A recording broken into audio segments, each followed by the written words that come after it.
Doctor ortho आयुर्वेदिक oil और capsule, अब दर्द भी घुटने टेकेगा।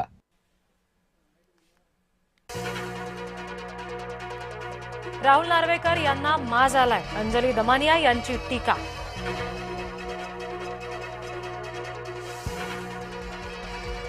अपक्षांसह महाविकास आघाडीच्या उमेदवारांना पैशांचं आमिष दाखवलं, महायुतीचे उमेदवार बिनविरोध विजयी होत असल्याने मनसेचा आरोप।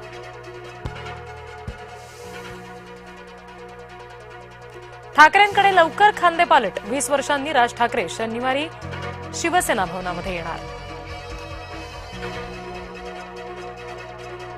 बंड केलेल्या उमेदवारांना शांत करण्यामध्ये भाजपची आघाडी, एकट्या कल्याण डोंबिवली महानगरपालिकेत 15 जण बिनविरोध विजयी। इतके बिनविरोध याआधी कधीच का आले नाहीत, संजय राऊत यांचा प्रश्न। उमेदवार बिनविरोध करायला धाक तपटशा केल्याचा दावा।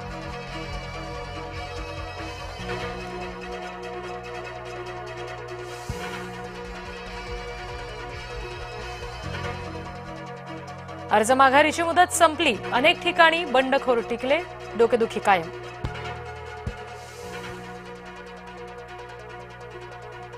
महाराष्ट्रामध्ये इतिहास घडला, राज्यभरात सत्ताधाऱ्यांचे जवळपास 60 उमेदवार बिनविरोध, मतदानाआधीच सत्ताधाऱ्यांचे अनेक उमेदवार बऱ्याच ठिकाणी बिनविरोध विजयी।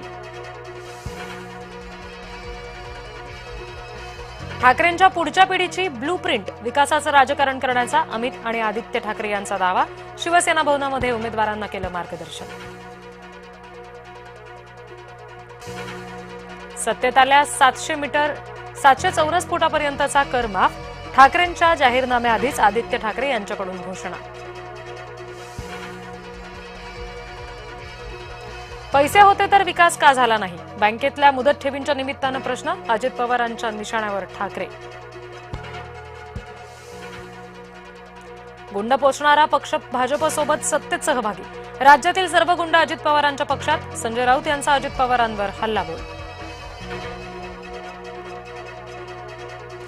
ठाण्यामध्ये शिंदेंना दिलासा, शिंदे समर्थक रवी फाटक यांची पत्नी बिनविरोध विजयी। पुण्यामध्ये राष्ट्रवादीच्या बॅनरवर शरद पवारांचा फोटो, बॅनरवर पवारांचा फोटो पुढेही कायम राहणार का, पत्रकारांचा प्रश्न। तुमच्या तोंडात साखर पडो, पत्रकारांच्या प्रश्नावर अजित पवारांचं सूचक उत्तर।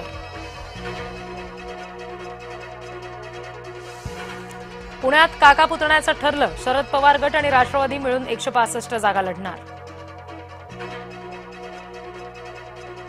मुंबईमध्ये शिवसेनेच्या 35 जणांची बंडखोरी, सामंत रवींद्र वायकर यांच्यासमोर बंडखोरीचं आव्हान। पुण्यामध्ये एमपीएससीच्या विद्यार्थ्यांचं आंदोलन, पीएसआय भरतीसाठी वयोमर्यादा वाढीचा निर्णय रखडला, वयोमर्यादा वाढीवर सरकारकडून अजूनही निर्णय नाही। सोलापूरमध्ये शिवसेना उमेदवार कुमुद अंकारामांची निवडणुकीतून माघार, प्रभाग क्रमांक 3 मधून भरला होता उमेदवारी अर्ज, मुख्यमंत्री फडणवीसांकडून भविष्यात न्याय देण्याचं आश्वासन। भाजपाच्या अरुण दळवी यांचा उमेदवारी अर्ज मागे, शिवसेनेकडून अखेरच्या क्षणी अनिल कोकिळ यांना उमेदवारी, अनिल कोकिळ यांच्यासाठी अरुण दळवींचं एक पाऊल मागे। धुळ्यामध्ये भाजपा आणखी एका जागी बिनविरोध विजयी, प्रभाग क्रमांक 17 मध्ये भाजपा उमेदवार विजयी, भाजपचे अमोल मासुळे बिनविरोध विजयी।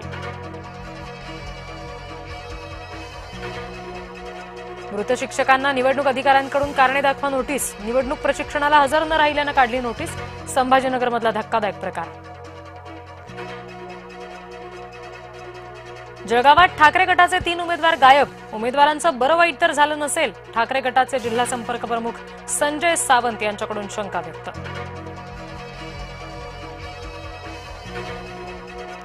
सोलापूरमध्ये राजकीय वादातून 2 गटात वाद, वादाला हिंसक वळण, एकाची हत्या, उमेदवारी न मिळाल्यामुळे 2 गटात वाद।